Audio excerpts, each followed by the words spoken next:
All right, good morning. My name is Ashley Taylor. I'm here from Resource Protocol, Resource Network.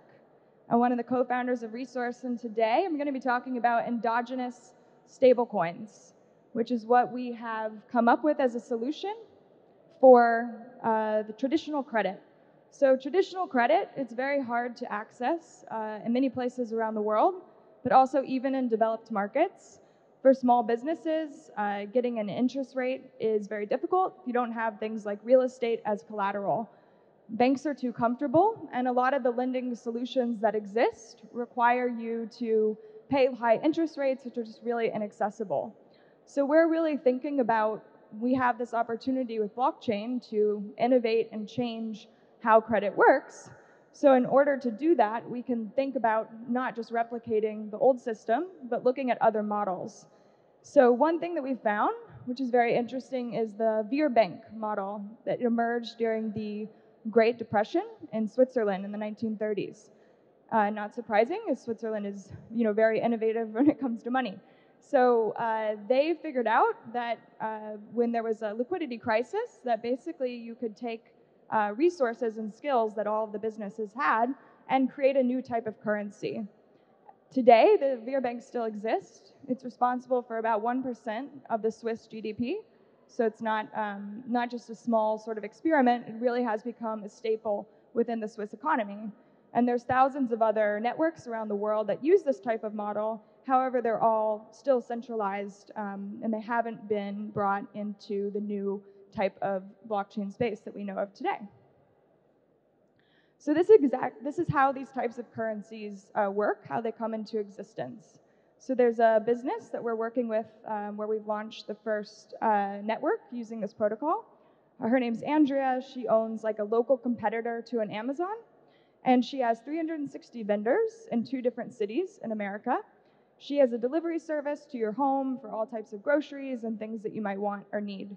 What does she need? She needs to give her employees more benefits, and she also needs new customers. So Andrea can get a credit line. She gets a credit line in a resource dollar. So the resource dollars at this moment don't yet exist. She just gets approved for them because she's a credit-worthy business. She doesn't need collateral, but she needs to provide some things that you can use to evaluate her business, like her credit score in the US, or her bank account statements, or just her accounting statements. She also signs a contract that basically she will pay back her credit line.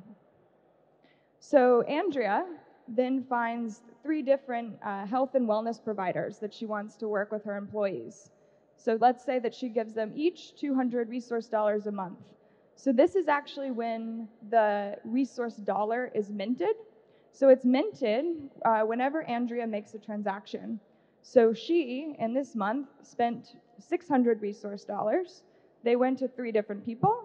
They all now have 200 resource dollars, and Andrea has a negative 600 resource dollar balance.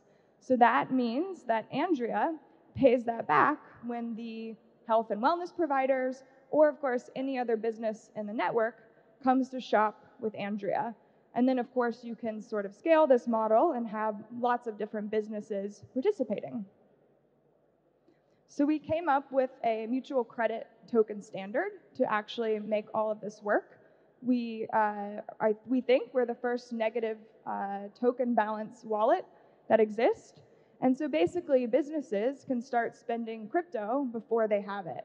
So it's a type of stablecoin that achieves this type of stability from organic market trade, more capital efficient than other stablecoins out there that exist, because you don't need 100% or even over collateralization to create it. And it's a credit line that you pay back with sales. So Andrea, our business in the last slide, she'll get back to 0 when other businesses come to buy from her. So then the next question is, how do you manage the risk of these currencies? Because how do you determine how much credit line businesses get? How do you make sure that they're going to pay it back? I see you nodding. So we have a whole system of onboarding.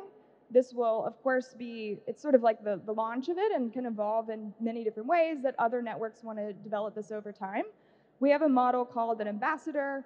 ambassadors are local people and local communities that refer good businesses to a network of underwriters. But the businesses have to submit things like their bank account statements, so working with Plaid, which is an API for bank accounts, or QuickBooks API. They also have like their social seller scores, so maybe they're on Google or Yelp or even Upwork, Airbnb, things like this to show what type of business activity that they have. And then in the future, things like Oracle nodes for the decentralized creditworthiness space.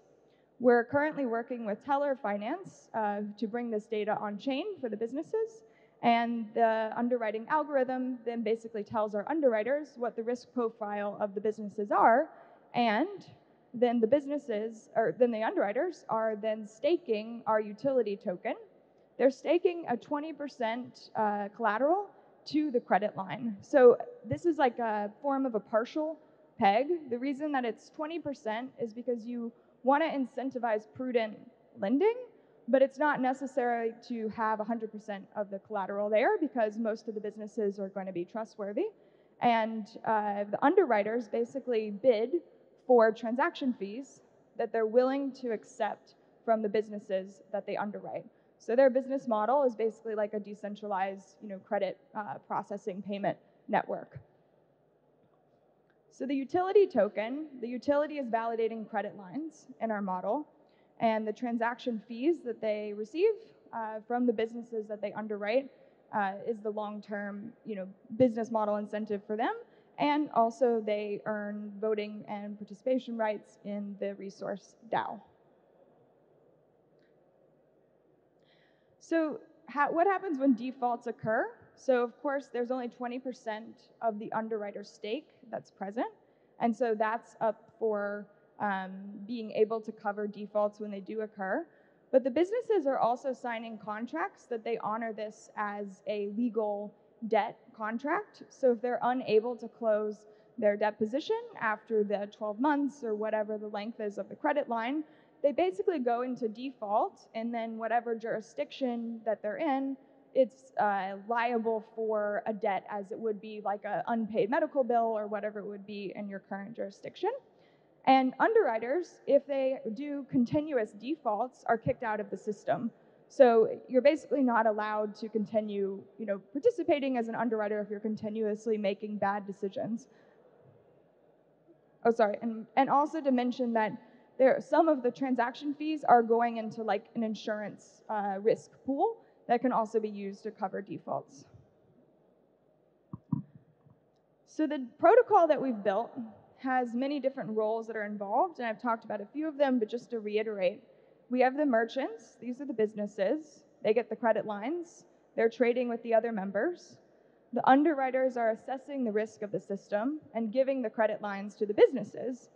But then we also have delegating stakers. So you can delegate your utility token to other underwriting groups within the system. Maybe some that focus on impact investing, or maybe some that focus on specific industries like restaurants or whatever it would be that would be interesting to you. We have ambassadors. This is basically our growth model. These are people who refer businesses to the resource network, and they also earn the utility token in exchange for doing that work. So that's how we grow in a more decentralized way with those types of incentives. Then we have data providers. So in the future, we'll be implementing different streams of data for the underwriters to see different types of creditworthiness data that exists on the internet, but that will be fed in a secure way to underwriters to build more evolved risk profiles. And then finally, we have network entrepreneurs. So we've talked so far about the resource dollar, and we launched the first network and the first stablecoin with this type of a protocol. But we're building it so that anybody else could create their own endogenous currency in any other type of jurisdiction with any other type of peg. So it doesn't have to be the US dollar, something else, and launch their own mutual credit network around that mutual credit token. So about what we've done so far, we launched in one city in the US. These types of networks, they're a chicken and egg marketplace, so focusing local makes sense for us at this time. We have about 150 businesses that have joined, and we've issued 650,000 resource dollars in the credit line, and there's been about 100,000 resource dollars in transactions. For us, what's really the biggest deal is that for 75% of these businesses, this is their first crypto wallet, and using the crypto wallet doesn't require any knowledge of crypto. So what we're seeing as the reason people want to join is actually to use it to give their employees benefits and resource dollars. So in America and in many places around the world, there's a labor retention crisis, very much accelerated by the pandemic. So businesses, small businesses really need more ways to keep their employees happy. So they've been using Resource to give their employees basically a voucher they can use at each month within the network. So we mentioned Mother Earth Food. They have 29 employees. They deliver locally to your doorstep. Basically, our model in the US is to expand in different cities with businesses like that using the resource dollar.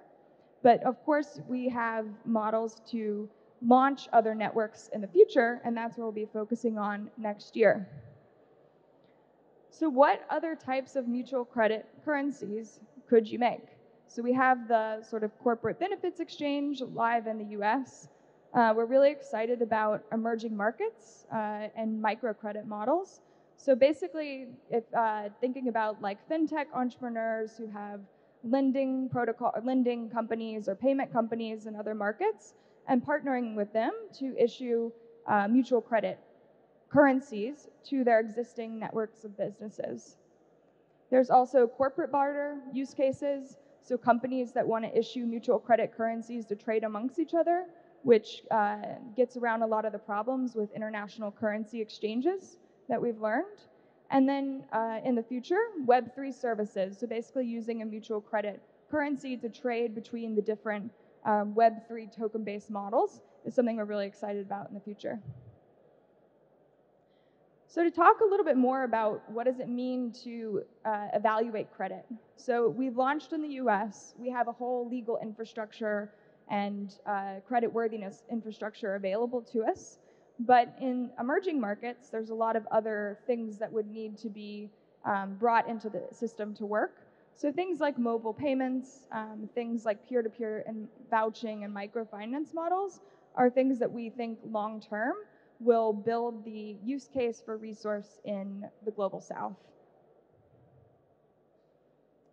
And we can build this network of basically different underwriting groups. Some of them can focus on just one industry, just one region, just one mutual credit network, but some of them may decide to focus on multiple different networks at once. So to come back to what are really the innovations that we're talking about here when we're talking about endogenous stablecoins, endogenous currencies over traditional fiat currencies. So with this decentralized underwriting model, we have access to more liquidity from the DeFi innovations, and we're building a more long-term stable business model from actually doing the work of issuing credit in this decentralized way, but leveraging existing trust systems. So not trying to reinvent everything, but bridging what we can from the systems that we have to create a new financial system that's more inclusive and works better for everyone.